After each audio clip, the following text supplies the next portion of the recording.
على رسوله الكريم أما بعد فأعوذ بالله من الشيطان الرجيم بسم الله الرحمن الرحيم ألا إن أولياء الله لا خوف عليهم ولا هم يحزنون الذين آمنوا وكانوا يتقون صدق اللہ العظیم۔ بے شک جو اللہ کے دوست ہیں اولیاء کرام ہیں، ان پر نہ خوف ہے نہ کسی قسم کا غم ہے۔ یہ وہ لوگ ہیں جو صاحب ایمان بھی ہیں اور صاحب تقوی بھی ہیں۔ سبحان اللہ۔ یہ مشہور و معروف آیت کریمہ ہے جو شان اولیاء کو بیان کرتی ہے۔ اللہ کے دوستوں کا ذکر ہے۔ ان اولیاءہ الا المتقون، دوسری جگہ پر فرمایا اس کے اولیاء صرف وہی ہیں جو متقی پرہیزگار ہیں۔ کسی سے پوچھا گیا کہ تقوی کس شے کا نام ہے، تو جواب دینے والے نے ایک مثال دے کر سمجھایا۔ فرمایا اگر ایک شخص جنگل بیابان سے گزر رہا ہو، سورج ڈوبنے والا ہو، سفر لمبا ہو، تیزی اور جلدی کے ساتھ اس نے سفر طے کرنا ہو، پک ڈنڈی ہو، دونوں طرف جھاڑیاں ہوں، کانٹوں والی، شاخوں والی، اور اس جھاڑیوں کی شاخیں کانٹوں سے بھری ہوئی اس پک ڈنڈی کی طرف، کچے راستے کی طرف ہوں۔ اب اس نے عالی شان نیا سفید سور کھلا ڈلا پہنا ہوا ہو، اب اس تنگ و تاریک راستے سے گزرے گا تو کیا کرے گا؟ تو سوال کرنے والے نے کہا کہ وہ احتیاط کرے گا، اپنے سفید قیمتی پاکیزہ لباس کو سمیٹ کر اپنے بدن کے ساتھ لگا کر تو اس راستے سے گزرے گا۔ ہر لمحہ یہ سوچے گا کہ کہیں کسی جھاڑی کا کوئی کانٹا میرے لباس میں الجھ نہ جائے۔ فرمایا اسی شے کا نام تقوی ہے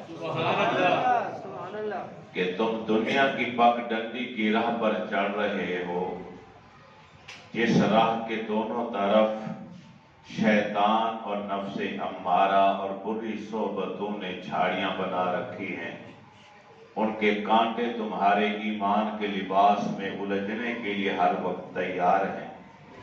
تو جو آدمی اس دنیا کے اندر قبر تک پہنچنے والی اس راستے کو، منزل کو احتیاط کے ساتھ طے کر لیتا ہے کہ بری صحبت، نفس امارہ اور شیطان کا کوئی کانٹا اس کے نیک اعمال اور ایمان میں الجھ نہ جائے، اور وہ اپنے اعمال اور ایمان کو صحیح سلامت قبر تک لے جاتا ہے، وہی متقی اور پرہیزگار ہے۔ نبی کریم علیہ الصلوۃ والتسلیم نے ارشاد فرمایا کہ اللہ والے وہی ہوتے ہیں کہ جو صاحب تقوی ہوتے ہیں، اور جن کو ایک نظر دیکھا جائے تو اللہ یاد آئے۔ آپ نے اللہ والوں کی مثال بھی عطا فرمائی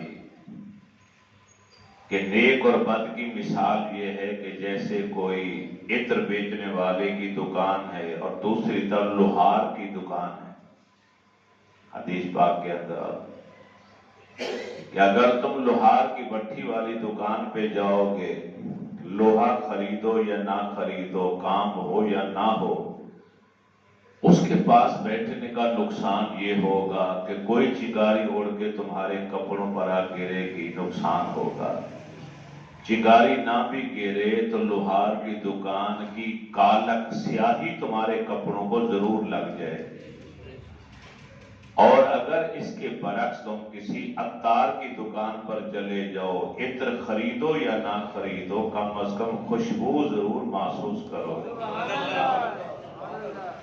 تو نیک اور بد کی صحبتوں کا یہ اثر ہوتا ہے کہ انسان کسی بد کی صحبت اور یارانے میں آ جائے تو کچھ نہ کچھ رنگ اس کی بدی کا چڑھ جاتا، اور اگر انسان کسی نیک اللہ والے کی صحبت میں آ جائے جس کے بارے میں اللہ کے نبی فرماتے ہیں الجلساءہم لا یشقی جلیسہم، کہ یہ جو نیک لوگوں کی محفلیں ہوتی ہیں ان میں آ کر بیٹھنے والا کبھی بدبخت نہیں ہوتا۔ علماء نے لکھا ہے کہ بد نصیب اور بدبخت سے مراد وہ ہے جس کا خاتمہ ایمان پر نہ ہو۔ تو اس میں اشارہ یہ ہے کہ اللہ کے جو نیک بندے ہیں ان کی صحبتوں میں آ کر بیٹھنے والا ایسا خوش نصیب ہوتا ہے کہ اس بیٹھک کی برکت سے اللہ تعالیٰ اس کے ایمان کی حفاظت فرماتا ہے اور اس کا خاتمہ ایمان پر ہوتا ہے۔ ان اولیاء کرام اور نیک لوگوں میں سے ایک ہیں حافظ سید محمد عثمان مربندی المعروف حضرت لال شہباز قلندر رحمت اللہ تعالی علیہ، جن کا عرس بات جاری اور ساری ہے۔ ہمارے حافظ محمد عباس درانی صاحب بڑی عقیدت رکھتے ہیں بابا فرید کے ساتھ بھی، بابا لال شہباز قلندر کے ساتھ بھی۔ تو ان کی فرمائش تھی کہ کیونکہ عرس ہو رہا ہے اور ہم نے آپ کے پاس جمعہ پڑھ کے پھر سیدھا وہاں جانا ہے سیون شریف، تو آج کا موضوع جو ہے وہ ان کی سیرت کے حوالے سے ہونا چاہیے۔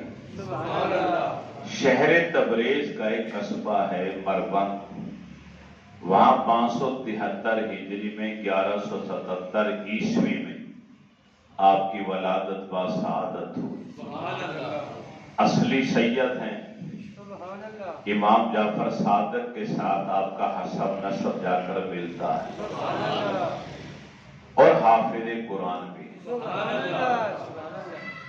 آپ کسی سچے ولی کی ہسٹری اٹھا کر دیکھ لیں، اکثر اولیاء حافظ قرآن نظر آئیں گے اور عالم نظر آئیں گے، قرآن اور حدیث کا، شریعت کا، درس نظامی کے سارے علوم حاصل کرنے کے بعد پھر وہ روحانیت کی طرف، تصوف کی طرف سلوک کی منزلیں طے کرتے ہوئے آگے بڑھتے ہیں، پھر وہ مرشد حق کی تلاش میں ہوتے ہیں۔ بابا ابراہیم کی نسبت انہیں حاصل ہو، بابا محمد ابراہیم،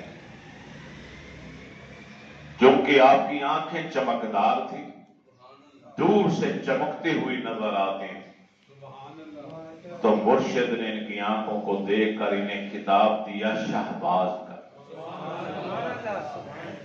سرخ کپڑے اکثر پہنا کرتے تھے تو لال وہاں سے مشہور ہو گئے۔ لام الف لام، لال مانا سرخ رنگ، ایک ہے لام عین لام، لعل مانا موتی، کیونکہ اللہ کے جو اولیاء ہوتے ہیں ان کی گدڑی میں روحانیت کے موتی اور جواہرات ہوتے ہیں۔ تو اگر لام عین لام ہو تو پھر بھی ٹھیک ہے، اور اگر ان کے سرخ لباس کی وجہ سے ان کو جو شہرت ملی لال لام الف لام، تو وہ بھی ٹھیک ہے۔ بابا محمد ابراہیم نے آپ کو قلندری سلسلے میں بیعت کیا، جس سے آپ قلندر بھی مشہور ہو گئے۔ اور ایک تحقیق یہ بھی ہے کہ زندگی کی آخری عمر کے حصے میں آپ پر جذب اور مستی کی کیفیت کا غلبہ رہتا تھا، جس کی وجہ سے عوام الناس نے آپ کو قلندر کہنا شروع کر دیا۔ ایک ہی کمبل ہوتا تھا، سیاہ رنگ کا، ننگے پاؤں پھرتے تھے، اور جب سوتے تھے تو آدھا کمبل نیچے بچھا لیتے تھے، اوپر آدھا لے لیا کرتے تھے۔ پوری زندگی اسی ایک کمبل کے اندر آپ نے گزار دی۔ 30 سال اپنے مرشد پاک کی صحبت میں رہ کر فیض یاب ہوتے رہے۔ جب مرشد کامل نے دیکھا کہ اب میرا مرید کامل ہو چکا ہے، اب لوگوں کے لیے ہدایت کا باعث بن سکتا ہے، پھر مرشد نے آپ کو اجازت، حکم الہی ہوا، اللہ کی طرف سے اشارہ ہوا تو 7 شریف کو آپ نے سکونت کی جاب قرار دے۔ 7 شریف میں تشریف لے آئے۔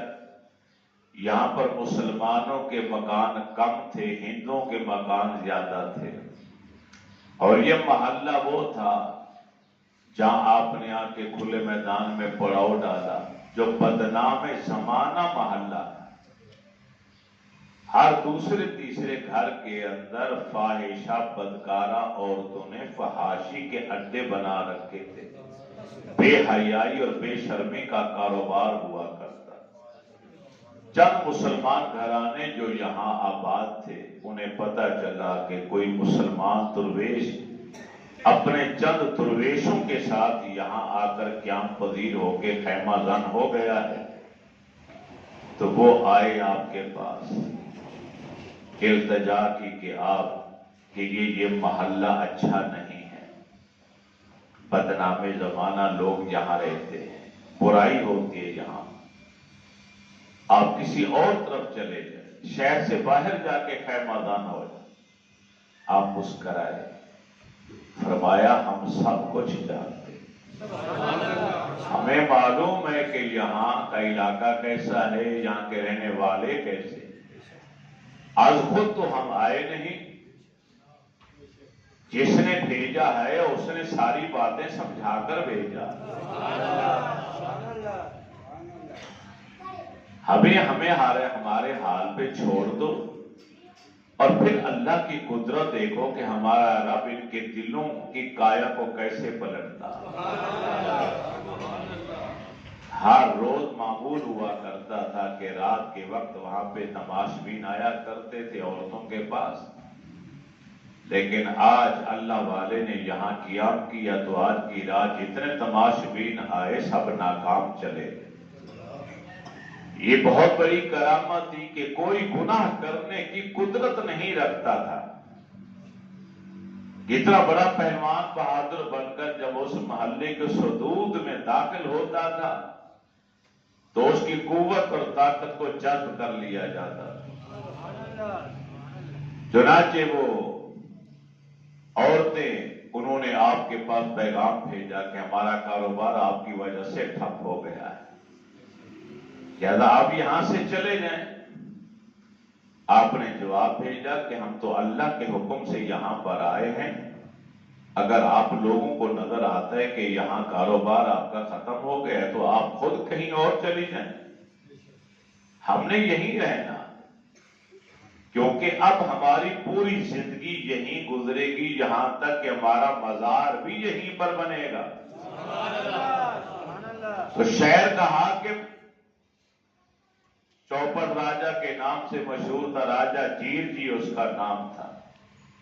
یہ عورتیں اس کے پاس گئی، اس نے سرکاری کارندے بھیجے، جو حکمرانوں کا ایک حربہ ہوتا ہے، وہ بھیجے آپ کے پاس کہ آپ یہ علاقہ چھوڑ دیں، یہاں سے چلے۔ آپ نے جواب بھیجا کہ راجہ کو کہو کہ وہ خود کہیں چلا جائے تو اس کے لیے بہتر ہے، ہم یہیں آئے ہیں اور اللہ کے حکم سے آئے ہیں اور ایک مقصد لے کر آئے۔ یہ نقطہ ذہن میں رہیے کہ اللہ کے نیک بندے جب کسی سرزمین پہ جا کے خیمہ زن ہو جاتے ہیں تو ان کا ایک مقصد ہوا کرتا، اور وہ مقصد ہوتا ہے انسانیت کی خدمت اور انسانوں کے دلوں کے اندر تبدیلی کو لانا۔ اپنے عمل سے، اپنے اخلاق سے، اپنے سیرت اور اپنے کردار سے وہ لوگوں کے دلوں کی کایا کو پلٹ دیتے۔ مقلب القلوب تو اللہ کی ذات ہے، لیکن یہ اسباب کی دنیا ہے، وسیلے کی دنیا ہے. کسی نہ کسی کو سبب بننا ہوتا ہے، کسی نہ کسی کو وسیلہ بننا ہوتا. اب آہستہ آہستہ ان کا کاروبار بند ہو گیا، اور دوسری طرف جو ان کے پاس آتا تھا، انہیں ملتا تھا، ان کی باتیں سنتا تھا، وہ کلمہ پڑھ کے مسلمان ہو جاتا تھا، توبہ کر کے نیک انسان بن جاتا تھا. بیمار کو لایا جاتا، آپ ایک بار علم شریف پڑھتے، کلمہ پڑھتے، سورۃ اخلاص اور فلق اور والناس پڑھتے، اس پہ دم کرتے، اسی وقت ٹھیک ہو جاتا تھا. جنات اور آسیب زدہ لوگ آپ کے پاس آتے، آپ اس کی آنکھوں میں آنکھیں ڈال کر دیکھتے اور اس کا نام لے کر کہتے چلا جائے یہاں سے. مرید اسی وقت بے ہوش ہو کے گر جاتا، 1 منٹ کے لیے، پھر ٹھیک ہو کے بیٹھ جاتا. بکریاں رکھی تھی، فرماتے تھے بکری کا دودھ اس کو پلاؤ. بکری کا دودھ پلایا جاتا تو مرض ہمیشہ کے لیے ختم ہو جاتا. آپ کی یہ کرامت،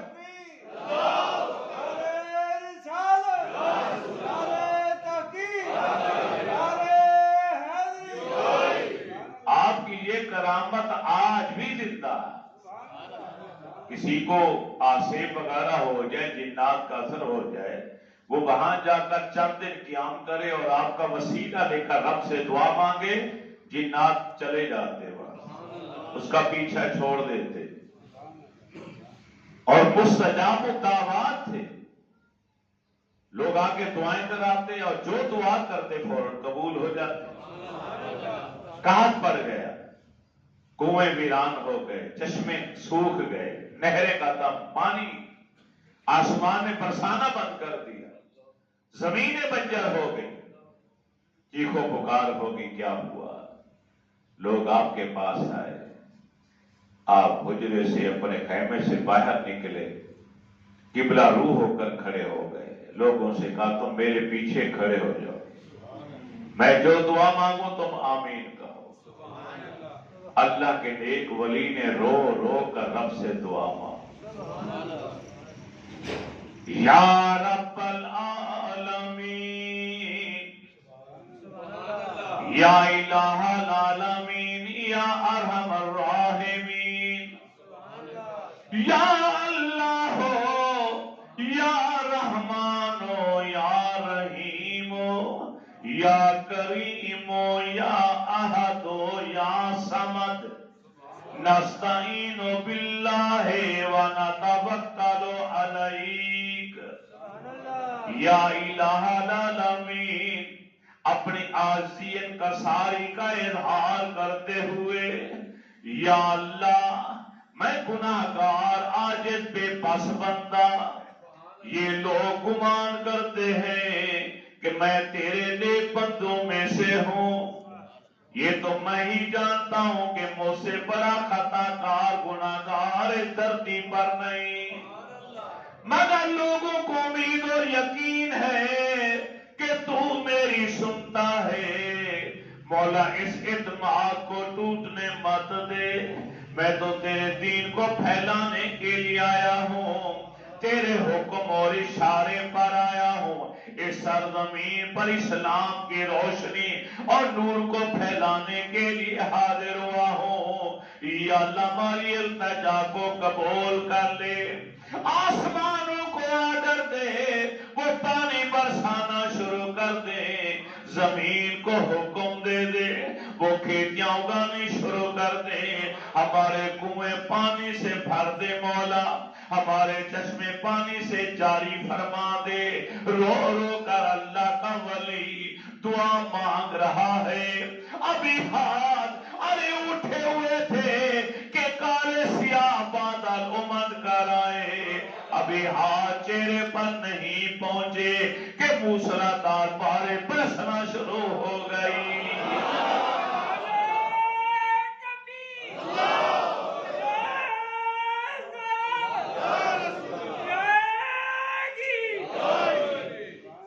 چل تھل ہو گئی، کرامت نے آپ کو عزتوں سے نوازا. اللہ تعالیٰ اپنے اولیاء کی شان کو عوام الناس میں ظاہر کرنے کے لیے کرامت کا ظہور کرتا ہے، ان کی شان تاکہ لوگوں کے ذہنوں میں جو اس میں اور زیادہ بلند و بالا ہو جائے، عوام کو پتہ چل جائے یہ اللہ کے خاص بندے ہیں، یہ اللہ کے مخصوص بندے ہیں، یہ اللہ کا قرب پانے والے ہیں، اللہ ان کی سنتا ہے موڑتا نہیں۔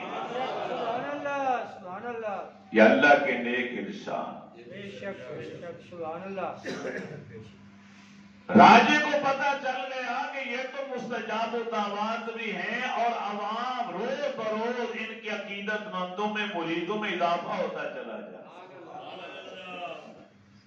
فوری طور پر اس نے جادوگر اکٹھے کیے، کوئی انتر منتر کرو، کوئی اپنا علم و ہنر آزماؤ، جان چھڑاؤ میری۔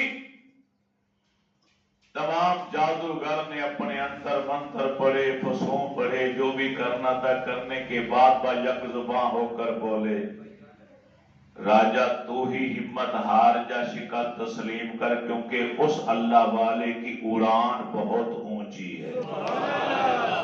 سبحان اللہ، کیا لفظ بولے؟ اللہ والے اس درویش کی اڑان بہت اونچی ہے، ہم اس تک نہیں پہنچ سکتے، ہمیں رسائی حاصل نہیں، اور ہمارا علم تجربہ ہونا یہ کہتا۔ یہ وہی درویش ہے کہ جس کے بارے میں ہم نے پہلے بھی تمہیں ایک بار آگاہ کیا تھا کہ ایک اللہ والا اس سرزمین پر آئے گا، تیرے اقتدار اور تیری زندگی کے خاتمے کا سبب بنے، تیری ہلاکت بھی اسی کی وجہ سے ہوگی، تیرے اقتدار کا خاتمہ بھی انہی کی وجہ سے ہوگا۔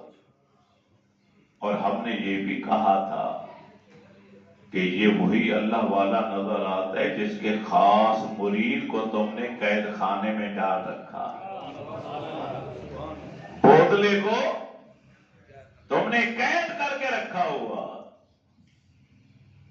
حضرت سید حافظ محمد عثمان رحمت اللہ تعالی علیہ نے اپنا ایک فقیر درویش مرید اس سرزمین پر آپ سے کئی روز پہلے بھیجا۔ وہ شاہی محل کے جنوب میں گھنا جنگل تھا، جھاڑیاں تھی، اس کے اندر آ کے اس نے اپنی رہائش رکھ لی۔ رہائش کیا تھی؟ بس ایک چادر تھی اور وہ تھا، اور تو کوئی تھا نہیں اس کے پاس۔ روزانہ 3 مرتبہ اپنی اسی چادر سے زمین کو صاف کرتا تھا، اور ایک بلند آواز سے نعرہ لگاتا تھا کہ لوگوں آؤ میرے پاس، ان قریب میرے پاک مرشد آ رہے ہیں، آ کر ان کا استقبال کرو۔ میرا مرشد آ رہا ہے، میرا مرشد آ رہا ہے، یہ اعلان کرتا تھا بآواز بلند۔ اسی راجہ جیت جی کی خوبصورت بیٹی اسی محل کے بالکونے میں کھڑکی کے پاس بن سور کے روزانہ کھڑی ہو کے جنگل کا نظارہ کیا کرتی تھی۔ اس کی عادت تھی۔ کنیزوں میں سے کسی کنیز نے یہ بات مشہور کر دی کہ وہ درویش جو جنگل میں رہتا، شاید بادشاہ کی، حاکم شہر کی بیٹی اس کے عشق میں مبتلا ہو چکی۔ راجہ نے آ کے تفتیش کی، بیٹی سے پوچھا، اس نے قسمیں اٹھائیں کہ میں نے تو آج تک کسی کو دیکھا نہیں، اتنا بڑا گھنا جنگل، کوئی انسان نظر نہیں آتا۔ تفتیش مکمل ہوئی، تحقیق سے ثابت ہوا کہ یہ بے قصور ہے، مگر وزیروں نے، مصاحبین نے کہا کہ بدنامی تو ہو گئی، چرچا ہو گیا، لہذا وہ مسلمان درویش جو یہاں پہ چھپا ہوا ہے وہی سبب ہے تمہاری ذلت و رسوائی۔ راجے کے آرڈر پر اس بودلے کو گرفتار کر کے قید خانے میں ڈالا گیا، اس پہ تشدد کیا۔ ماہرین نجوم نے کہا کہ ہم نے تمہیں پہلے خبردار کیا تھا کہ جو تو نے قید خانے میں فقیر ڈالا ہے وہ فقیر ان کا مرید ہے۔ سبحان اللہ، سبحان اللہ۔ راجہ نے پھر ایک وزیر کو بھیجا، ہیرے جواہرات قیمتی جوڑے کپڑوں کے تحفے طائف دے کے بھیجا، کیونکہ حاکم میں وقت جانتے ہیں کہ اگر کوئی جعلی پیر ہوتا ہے تو طائف قبول کر کے ہمارا گرویدہ ہو جاتا ہے۔ اس وقت درویش کھانا بنا رہے تھے، آگ چل رہی تھی، آپ بیٹھے ہوئے تھے کہ وزیر نوکروں سمیت آیا وہاں پہ تحفے طائف لے کر۔ جب اس نے آ کے گفتگو کی تو آپ نے وہ سارے طائف پکڑ کے آگ میں جھونک دی، یہ بتانے کے لیے کہ اللہ والوں کو اللہ کے سوا کسی شے کی ضرورت نہیں۔ من کان للہ کان اللہ لہ، جو اللہ کا ہو جاتا ہے اللہ اسی کا ہو جاتا ہے۔ تم اللہ کے بن کر تو دیکھو، پھر دیکھو کہ کس طرح کائنات تمہارے قبضے قدرت میں نہیں آتی۔ 800 سال، 1000 سال، 1500 سال، 750 سال سے زیادہ عرصہ لال شمال قلندر کو ہو گیا دنیا سے گئے ہوئے، مگر آج بھی ان کی قبر بولتی ہے، آج بھی وہ مٹی زندہ ہے، آج بھی ان کا نام زندہ ہے، ان کے غلام اور نام لیوا زندہ، اور قیامت تک یہ نام رہیں گے، ہم رہیں یا نہ رہیں، کیونکہ جنہوں نے اپنی زندگی اللہ کے لیے وقف کر دی، اللہ نے انہیں اپنی محبت اور اپنا پیار عنایت فرما دی۔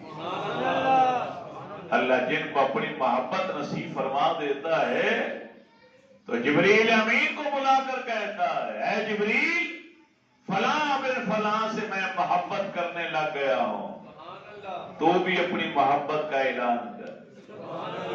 جبریل اعلان کرتا ہے، یا اللہ میں تجھے گواہ بنا کر کہتا ہوں، اگر تو فلاں شخص سے پیار کرتا ہے تو میں بھی اس سے محبت کرتا ہوں۔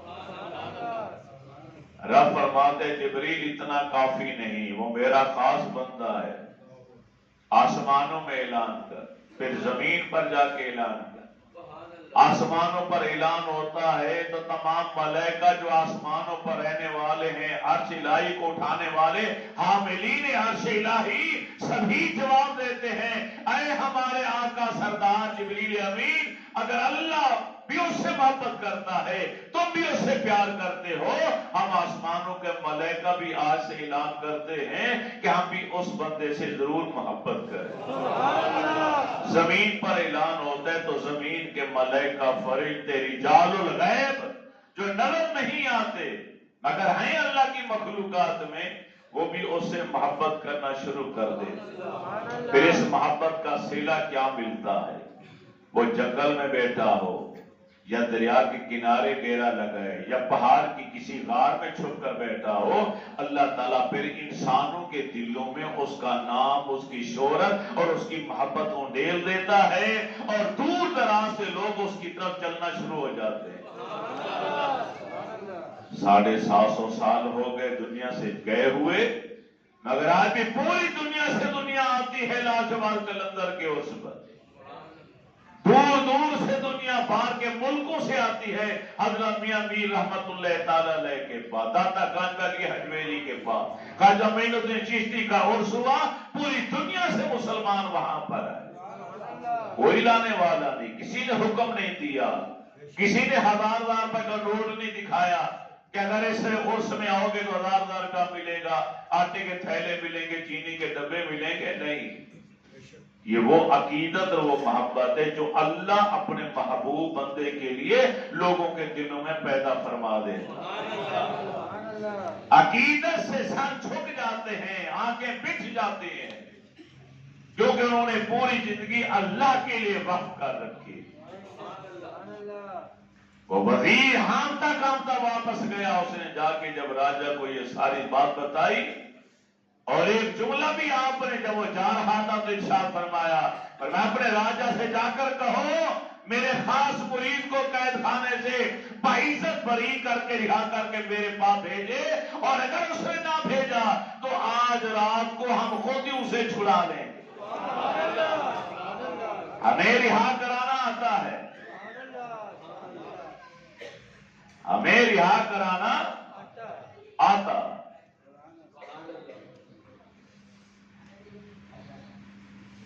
امام زین العابدین کو کسی نے دیکھا تھا کہ خیمے میں بیٹھے ہیں اور ان کے ہاتھوں میں ہتھ کڑیاں ہیں، پیروں میں بیڑیاں ہیں، رسوں سے باندھا ہوا ہے۔ وہ رو پڑا کہ حضرت آپ کی یہ کیفیت، فرمایا روتے کیوں ہو؟ یہ تو امتحان اللہ کی طرف سے آیا، میں نے قبول کیا، باقی یہ زنجیریں منجیریں ہمارا کچھ نہیں بگاڑ سکتی۔ اتنا کہا، بس اتنا کہنا تھا کہ زنجیریں خود بخود کھل گئی، پیروں سے بھی ہاتھوں سے بھی، اور دیکھتے ہی دیکھتے لوگوں سے غائب بھی ہو۔ رات عشاء کی نماز کا وقت ہوا، مؤذن نے اذان پڑھی، اللہ اکبر اللہ اکبر اللہ اکبر اللہ اکبر، مکبر نے تکبیر پڑھی۔ سید حافظ محمد عثمان مروندی رحمت اللہ تعالی علیہ مصلی امامت پر تشریف لائے، نماز مکمل کی، عشاء کے 4 فرض پڑے، دونوں طرف سلام پھیرا، پھر ایک آواز بلند ہوئی، اے بودلا، کب سے ہم آ کر یہاں بیٹھے ہیں، ہماری آنکھیں دیکھنے کے لیے مشتاق ہیں، جلدی جلدی میرے پاس چلا آ۔ اتنا کہنا تھا کہ بودلے کا کہنا، میں تو قید خانے میں پڑا تھا، اچانک میری زنجیریں کھل گئیں، بیڑیاں کھل گئیں، جیل کے دروازے کھل گئے، قدرتی طور پر آواز کانوں میں آئی، زنجیروں کا کھلنا تھا، ارے بودلا آبے سے باہر ہو گیا، وجد کی کیفیت طاری ہو گئی، جھومتا رقص کرتا جیل خانے سے باہر آ رہے، زبان پر ایک ہی نعرہ ہے کہ میرا مرشد آ گیا ہے، میرا مرشد آ گیا ہے۔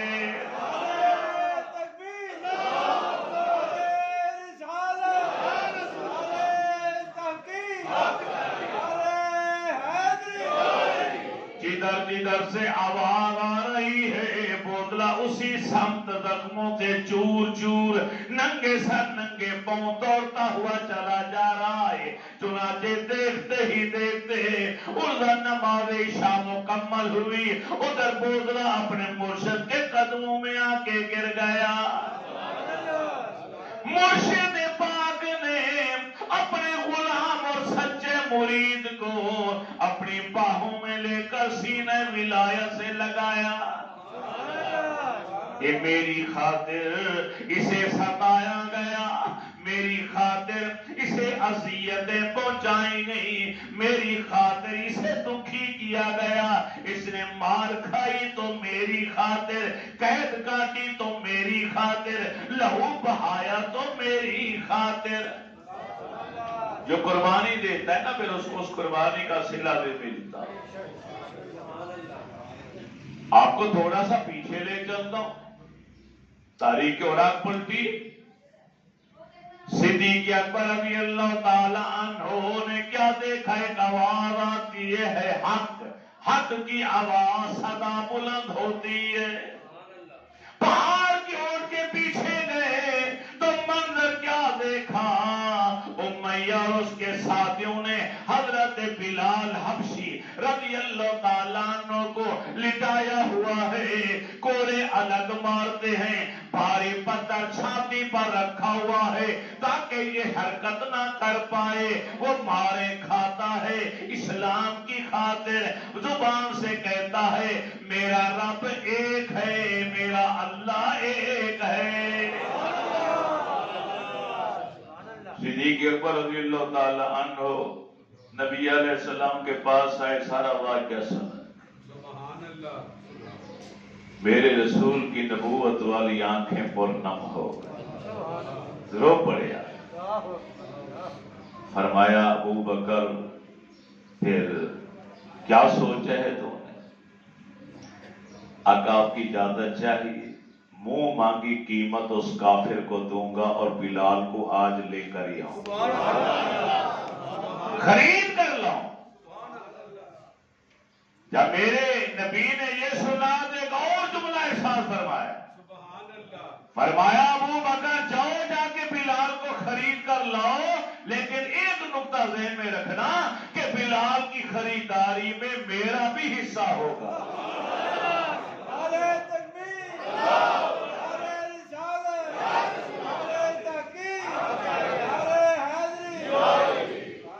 اس سینے میں دو پسلوں کے درمیان دھڑکنے والا دل میں اسلام کی محبت، پیار، ایمان کتنا کامل ہے کہ کالی کملی والا بھی خریدار بن گیا۔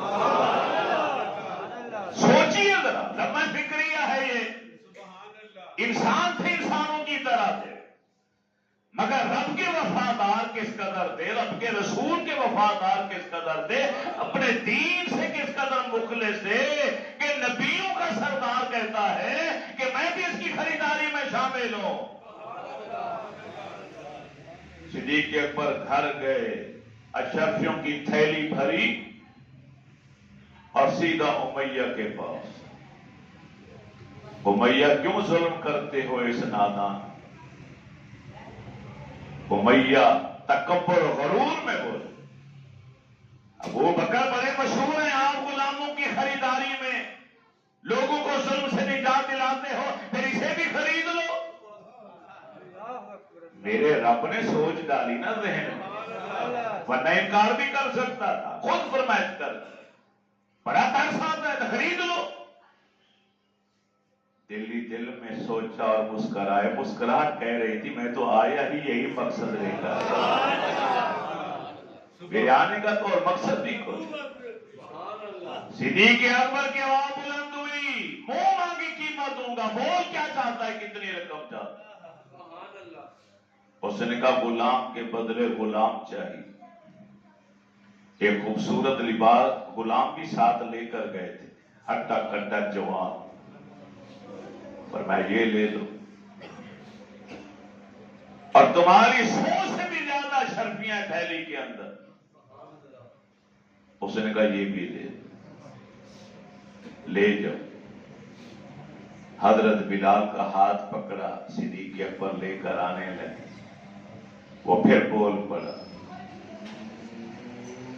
کہ کالا رنگ ہے، سرخ آنکھیں ہیں، ہونٹ موٹے ہیں، دانت لمبے ہیں، بڑے ہیں، چرواہا ہے، جسم سے پسینہ مہک آتی ہے، ننگے سر ننگے پاؤں، اور جس کو جا کے بازار میں بیچو کوئی خریدار ہی نظر نہ آئے، اس کو تم نے خریدا اتنی بڑی رقم دے کر، ایک خوبصورت غلام دے کر۔ فرمایا میں نے گوری رنگت والے کالے سیاہ دل والے غلام کو بیچا ہے، اور جس کو میں نے خریدا اس کا رنگ کالا ہے مگر دل نور منور ہے۔ کالے تن والا روشن من والا بلال میں نے خریدا۔ کو جا کملا کسے نہ کمدا، کو جا کملا کسے نہ کمدا، تے پتل نالوں کھوٹا، سونے نال وٹایو ساوے، دس کی پایو ٹوٹا۔ آپ نے جملے سنے تو کیا جواب یہ پنجابی شاعر کہتا، نیویں نوں پھل چنگا لگدا، نیویں نوں پھل چنگا لگدا، اے گل ہر کوئی جانے، اچے رخ سرو دے ایویں، بن پھل رہن نمانے۔ سرو کا درخت کتنا اونچا ہوتا مگر اس پہ پھل نہیں لگتا، چھوٹی چھوٹی بیلیں زمین پہ پڑی ہوئی ہوتی ہیں، اتنا اتنا بڑا تربوز لگا ہوا ہوتا۔ آدھی انکساری بات، راوی کا کہنا صدیق اکبر رضی اللہ تعالیٰ عنہ، حضرت سیدنا بلال ہمارے آقا سردار کو کو لے کر جب نبی علیہ السلام کی بارگاہ میں آئے، وہ منظر بھی بڑا دیدنی تھا۔ ارے دور سے بلال کو دیکھا، کالی کملی والے نے، سید آمنہ کے لال نے دونوں نبوت والے بازو پھیلا دیے، بار بار فرماتے تھے یا بلال تعال الیہ، یا بلال تعال الیہ، اے بلال ہمارے پاس آ جا، اے بلال ہمارے قریب آ جا۔ حضرت بلال کا کہنا، میرے پیروں کے نیچے سے زمین نکل گئی، معراج کا وقت تھا، میں سمجھ گیا میرے لیے معراج یہی ہے۔ نعرہ تکبیر، نعرہ رسالت، نعرہ تحقیق، نعرہ حیدری۔ نہ میری ذات اچھی، نہ میری اوقات اچھی، نہ میرا رنگ اچھا، نہ میری نسل اچھی۔ ارے آرے کا بھی سیاہ رنگت ہے، ارے سرخ آنکھیں ہیں، موٹے لب ہے، ارے بڑے بڑے دانت ہیں، ننگے سر ننگے پاؤں، تن ڈھانپنے کے لیے پورا لباس میرے پاس نہیں۔ ساری زندگی چرواہا بن کر، ارے گرمیوں کے دنوں میں ریوڑ کو چراتا ہانکتا رہا، بار بار خریدا گیا، بار بار بیچا گیا۔ اے بلال یہ دین ایسا ہے، اسلام کی ارے قدر و قیمت ایسی ہے، کوئی کتنا بے قیمت کیوں نہ ہو، جب ایک بار کلمہ پڑھ کر میرے رسول کی غلامی کا پٹا اپنے گلے میں ڈال لیتا ہے، پھر کعبہ نیچے ہوتا ہے، غلام اوپر ہوتا ہے۔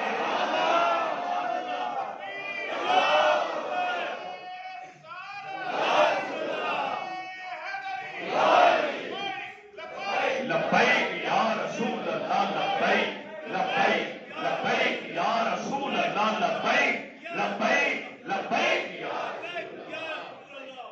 جب فتح مکہ ہوا تو نبی علیہ السلام نے مکہ فتح کر لینے کے بعد اللہ کے گھر کو بتوں کو پاک کر لینے کے بعد حکم دیا بلال ادھر آؤ۔ بلال آ گئے، فرمایا کعبے کی چھت پر چڑھ جاؤ اذان دینے کی۔ سبحان اللہ، سبحان اللہ۔ بلال کو یہ صلہ ملنا ضروری تھا، کیونکہ اللہ سے بڑھ کر قدردان کوئی نہیں، میرے رسول سے بڑھ کر قدردان کوئی نہیں۔ اللہ بھی جانتا ہے، اللہ کے رسول بھی جانتے ہیں کہ ساری زندگی کلمہ پڑھنے کے بعد جتنی تکلیفیں اٹھائی ہیں میرے دین کی خاطر بلال نے اٹھائی ہے۔ آج وقت آ گیا مکے والے اپنی آنکھوں سے دیکھیں کہ غلام جس کو تو مکہ کی گلیوں میں گلے میں رسے ڈال کر گھسیٹا کرتے تھے، آج بیت اللہ نیچے ہے اور وہ غلام اس کے پاؤں اوپر۔ اسلام اپنے اندر داخل ہونے والوں کو عزتوں سے نوازتا ہے۔ یہ جملہ یاد رکھیے، اس کو ایک کان سے سن کر دوسرے کان سے مت نکالیے کہ محمد سے وفا تو نے جو ہم دے، یہ جہاں چیز ہے لوح و قلم تے۔ کلندر لاہوری نے ایسے بات نہیں کہہ دی۔ اقبال کہا کرتے تھے کہ یہ اشعار میں خود نہیں کہتا، میرے دل پر الہام ہوتے ہیں، اللہ ڈالتا۔ اور اللہ نے تخیل کیسا ڈالا؟ فرمایا میں تو میں ہوں نا جو میرے حبیب کا وفادار بن جائے گا۔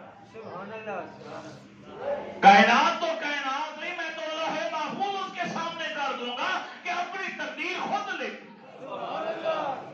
لوح محفوظ لوح قلم تیرے حوالے کر دوں گا۔ شرط کیا ہے؟ کہ تو میرا اور میرے حبیب کا وفادار ہے۔ آج مسلمان پوری دنیا میں ذلیل و رسوا ہو رہے ہیں، اس کی مین وجہ یہی ہے۔ ترکی کے اندر زلزلہ آیا، کشمیر میں زلزلہ آیا، لاکھوں جانیں چلی گئی۔ آپ زلزلے کے آنے سے پہلے کہ وہاں کے حالات دیکھیں کہ وہاں کیا حالات تھے، وہاں پہ کلمبوں کے اندر کیا ہو رہا تھا، ناچ گانے ہو رہے تھے۔